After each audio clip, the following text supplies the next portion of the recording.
Mayong adlaw katawhan sa Dios sa Archdiocese sa Osamis. Akong timbaya sa mga mag-uumag mga mananagat.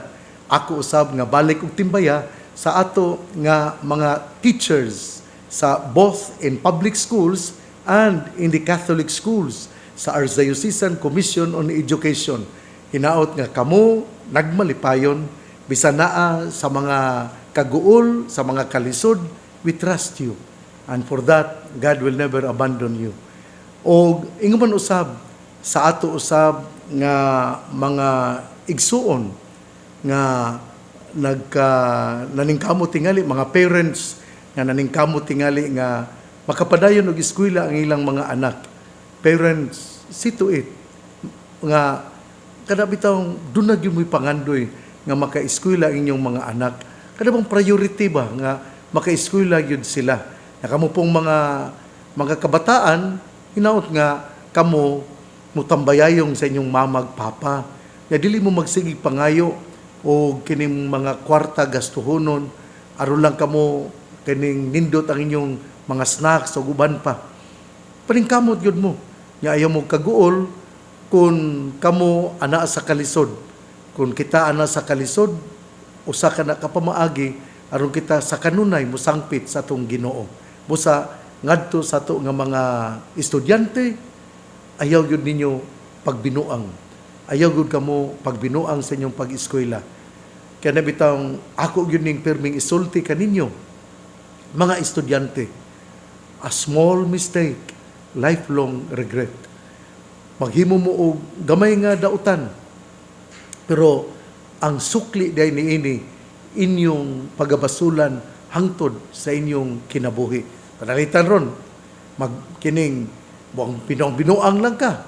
Nya kining nakapamabdos di ka. Kay binuang na ka sa bata po, batanon. Na lisod yun na kayo. Duha ka mo ang maapektuhan, ang nakapamabdos o ang nagmabdos.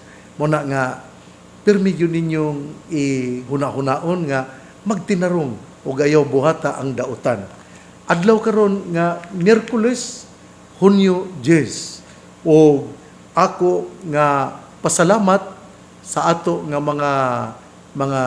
mga traffic enforcers, sa ato nga mga kining barangay tanods, sa ato nga mga tanod nga anaa sa eskwelahan. Salamat kayo ninyo. Nya bantayan gyud nato aron makalabang ang mga kabataan o walay disgrasya nga mahitabo. Ang ako pod nga hangyo sa ato nga mga behikulo ang nagdrive, ato gyud nga respetuhan ang atubangan sa eskwelahan, muhinay gayud kita aron walay disgrasya nga mahitabo. Kining adlawng Miyerkules, Hunyo 10, ang atong ebanghelyo atong kutluon sumala sa ebanghelyo ni San Mateo. Si Jesus mingon siyang mga tinun-an, ayaw ninyo hunahunaan nga mianhi ako aron pagsalikway sa balaod ni Moises ug sa mga pagtulunan sa mga propeta. Wala ako muanhi aron pagsalikway niini kundili aron paghatag niini sa hustong kahulugan. Timan ikini, samtang may langit pa og yuta, bisan ang labing gamay nga kudlit o ang labing jutay nga bahin sa balaod, dili gayud sayloan hangtod matuman ang tanan.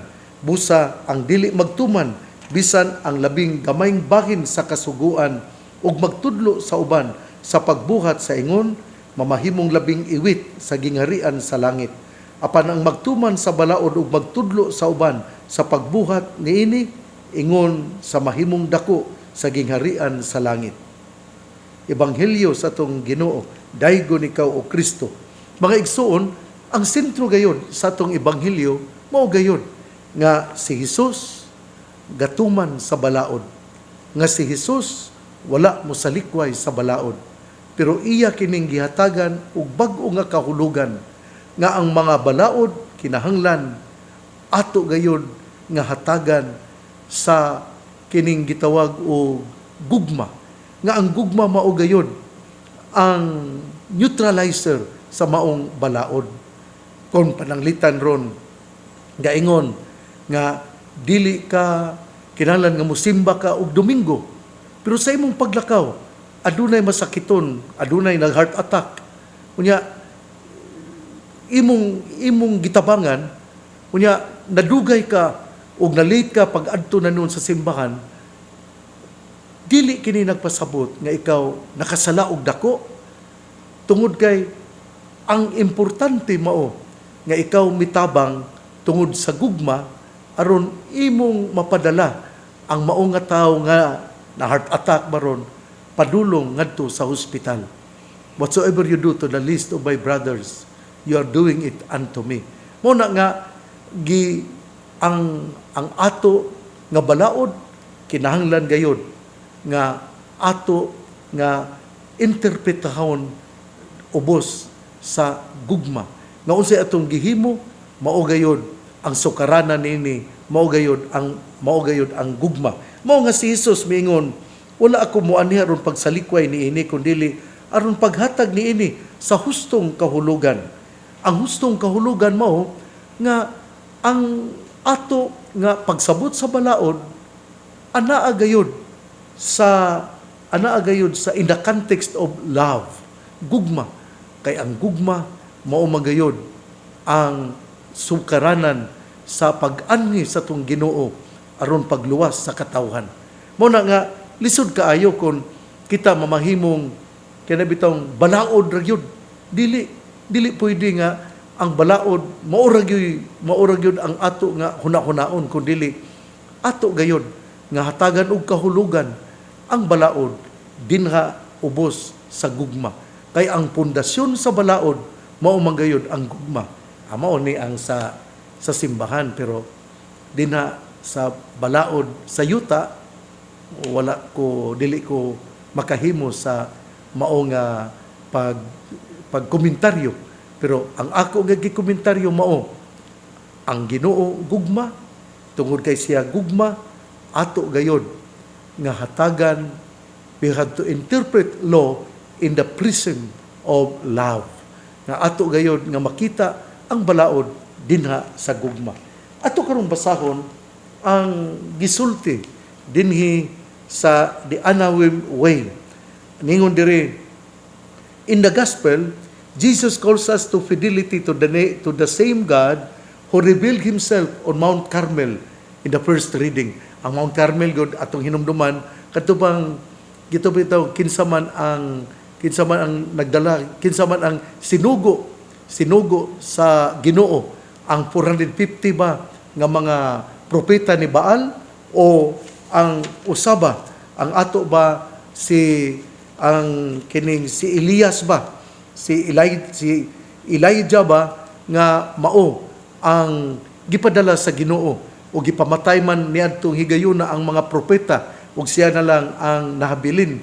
Unya dunay 450 prophets of Baal, unya didto sila sa bukid sa Carmel ug iyang gihagit ang mga propeta ni Baal nga kinsa man gyud ang tinuod nga propeta. Ang 450 propeta ni Baal o siya ba si Elijah nga siya na lang ang nagpabilin. Ug didto nakita nga ningon siya magbuhat og kining lugar sa kining paghalad o giingnan niya nga bubuhi og mga tubig unya kang kinsang halad nga masunog mao kana ang gidawat sa Ginoo. Mao to nga kuan nagmaayo ang mga propeta ni Baal pero mihapon na lang wala gayud mitubag. Nagpasabot nga dili sila ang matuod nga propeta sa Ginoo. O diha giingnan pagayod ni Elijah nga karon ako na upod ang muhalad o bubuin ninyong tubig ang halaran. Dubliha pagyud kini. Dili lang sa inyong gihimo didto sa mga propeta ni Baal kundi bubuhi kini sa daghan kay mga tubig. Ug bisan sa gibubo sa daghan nga tubig mikayo ang gihalaran ni Elijah ug didto nakita nga ang tinuod nga propeta mao diay si Elijah. Ug dinhi ningon diri, Jesus has come to fulfill the law and the prophets. He will take what has already been revealed and clarify, interpret and deepen it so that we who follow Him may become greatest in the kingdom of heaven. Sa to pa diay ang balaod kinahanglan tagaan og clarification, interpretation, and deepen it in the context of love. Mao jud kini ang ato nga hinumduman kung kita maghisgot bahin sa balaod.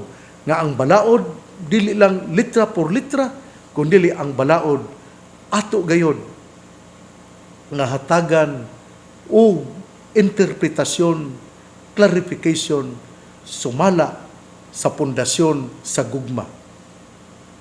Ang anawi miingon, being great in the kingdom is not a matter of mastering many rules. It is based on all the good things we do for God. We may be shouting and sacrificing and hopping around the altar like the prophets of Baal, acting as if we are in charge of what God does. That is the fundamental error that plagued the Pharisees too. They thought perfect observance of the letter of the law was enough to prove their greatness in the eyes of God.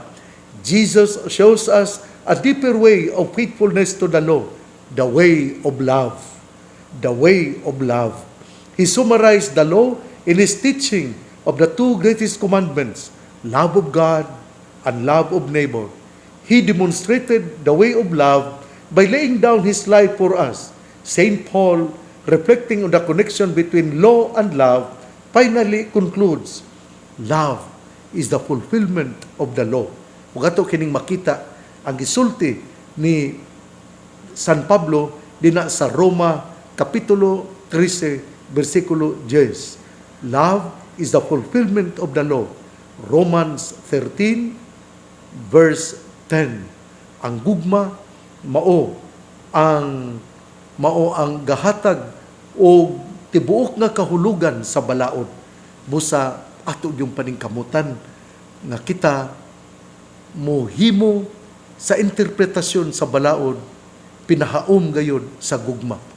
Ang gugma, dili gyud malipay nga magtan-aw nga ang iyang isig katawo naguol o nagantos.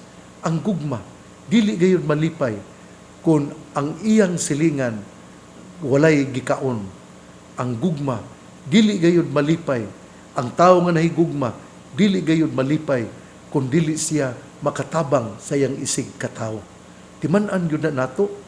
Bisan pa, mauman bitaw, nga nga itong Ginoo miingon, nga love your enemies, pray for your persecutors. Lisod, nga pagtulunan, pero kung ato kining mahimo, magdala kini kanato, ngadto sa tiilan sa itong Ginoo.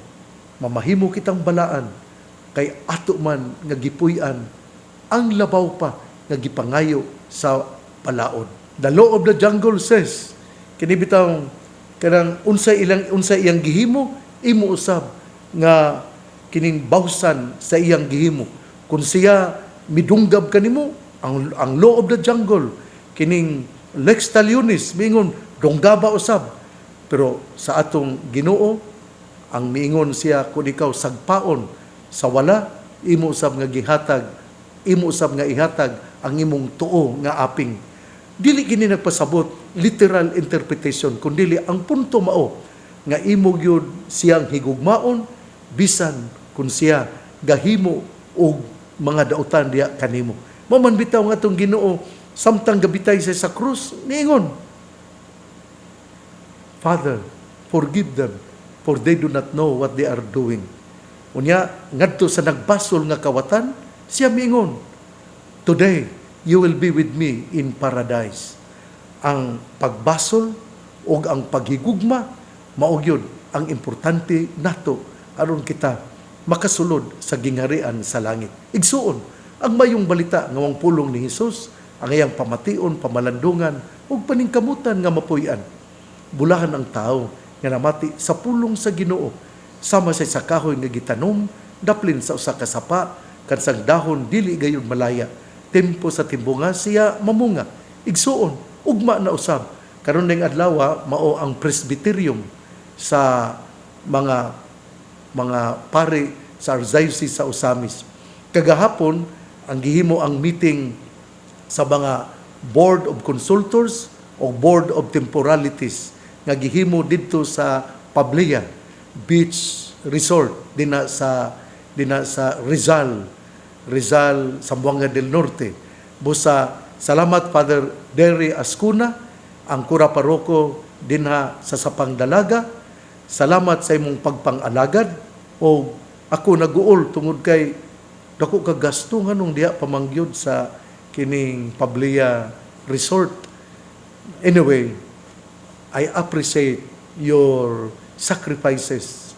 I appreciate your hospitality so that you can offer the best in your parish to the priests of the Archdiocese of Ozamis. And for that, Father Derry, I am very, very grateful to you. Busa, akong pasalamat ngadto sa mga parokyano sa Immaculate Heart of Mary Parish, dinha sa Sapangdalaga. Salamat sa Finance Committee, ingon usab sa Parish Pastoral Council sa Sapangdalaga sa Immaculate Heart of Mary. Salamat Father Derry Ascuna o sa tanan nga mitabang aron ang ato nga meeting sa Presbyterium mamahimo gayud nga mabungahon. I have to correct myself. Ang BOT-BOC mao ang meeting sa nagihimo dito ni Father Derry dito sa Pablia. Ang meeting yun nga Presbyterium adto himuon sa Concepcion, Misamis Occidental nga ang kura paroko mao si Father Elmo Melo. So I have to correct myself. Ang BOT-BOC ngatong Pitsa 9 Martes gihimo ang meeting dito sa Pablia Resort nga gihatag sa accommodation ni Father Derry Ascuna. Pero ang meeting nga sa Presbyterium gihimo didto, among paghahimoon didto sa Concepcion, sa Immaculate Conception Parish, Concepcion, Misamis Occidental, ug ang kura paroko mao si Father Elmo Melo. Pero kining gitabangan usab siya sa mga kaparian. Bisang gali ang chancery mihatag man kaniya aron unsa iyang magasto. O ako nakahinumdum nga si Father Lani Sereno mitabang usab kaniya o uban nga mga kaparian mitabang usab kaniya ni Father Elmo Melo aron adunay kanon panahon sa meeting paniudto didto sa Concepcion. Busa sa Pitsa 9 kagahapon June 9 among gihimo ang board meeting sa Board of Consultors, Board of Temporalities dito sa Pablia Resort nga giabaga ni Father Derry Ascuna. Salamat sa panihapon Father Derry Ascuna.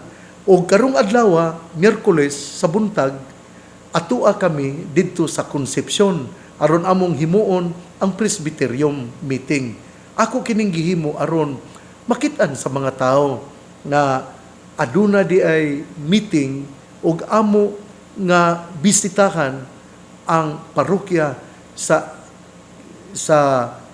Immaculate Conception Parish, Concepcion, Misamis Occidental. Din ang kura paroko mao si Reverendo Padre Elmo Melo. Ako pong pasalamat sa atong mayor dinha sa Concepcion, si Honorable Jesse Binya, uban usab sa iyang kapika sa kinabuhi ni Mayora, si Board Member Juani D. Binya. O salamat kaayo sa inyong pag-abi-abi, kanamo ako sayod nga mo tambayayong gayud kamo sa parokya dinha sa Concepcion, Misamis Occidental.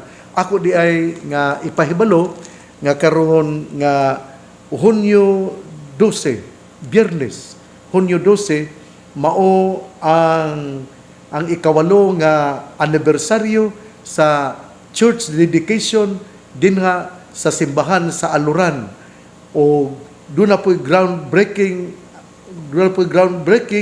blessing sa St. Matthew Shrine nga paghahimuon niya ng karong Biyernes, Hunyo 12. Sa to pa dinha sa Aluran, sa alas 9 sa buntag, mao ang adunay misa pasalamat sa 8th anniversary sa dedication of the church. Pero sa dili pa ang misa sa alas 9, mao ang groundbreaking alang sa blessing sa St. Matthew Shrine. Busa salamat ni Father Edgardo Ponce. Ug sa hapon sa alas 3, mao ang moadto usab ako sa Tanggob aron himuon ang Archdiocesan Altar Servers Gathering. Then ang tema mao paghandom sa tawag, pagsaulog sa pag-alagad ug pagpadayon sa misyon. Pasasalamat Father Andel John Baran ang Archdiocesan Coordinator sa mga altar servers o Marian servers. Busa sa Pitsa 12, Biyernes, to ako sa Aluran, magmisa o sa dili pa ang misa sa 8th anniversary sa dedication of the church ni St. Matthew. Aduna sa groundbreaking blessing alang sa marker sa St. Matthew Shrine. Sa dili pa ako mutalikod, ako gyapon kamong hangyoon. Tabangi ako alang sa panagtapok sa 132nd Plenary Assembly. Akong pangayoon usab sa itong mga kaparian nga muhimo kitag second kolekta sa Pitsa 14 o ingon mo sa Pitsa 21. O unya, kini alang sa mga incidental expenses alang sa 132nd Plenary Assembly. O hinaot nga muduyog kita niini, mutambayayong kita niini. O tanbagi ako, hinaot nga ang tanang kaparian muhimo niini og ihatag ninyo ang second collection ngari sa Chancery sa Pitsa 24. Please help me. Tabangi ako, maluoy kamo kanako. Ang pangaliya sa mahal nga Birhen Maria nga gisangpit sa mga misamisnon nga Birhen sa kuta, ang Ginoo magapanalangin kanatong tanan sa ngalan samahan sa Anak ug sa Espiritu Santo. Amen. Sa Pitsa 13 di ay sa Hunyo 13 sa alas 9 sa buntag maupo di ay ang kining Lay Ministers Convention din na sa Lopez Haina. Pusa ato ako sa Lopez Haina sa Sabado sa alas 9 sa buntag. Ang pangaliya sa mahal nga Birhen Maria nga gisangpit sa mga misamisnon nga Birhen sa kuta, ang Ginoo magapanalangin kanatong tanan sa ngalan samahan sa Anak ug sa Espiritu Santo. Amen. Padayon kitang magampo, ang pagampo gahom o kini maoy mohatag kanatong kusog aron mopadayon kita sa atong panaw padulong sa gingharian sa langit. God bless. Mabuhay tayong lahat.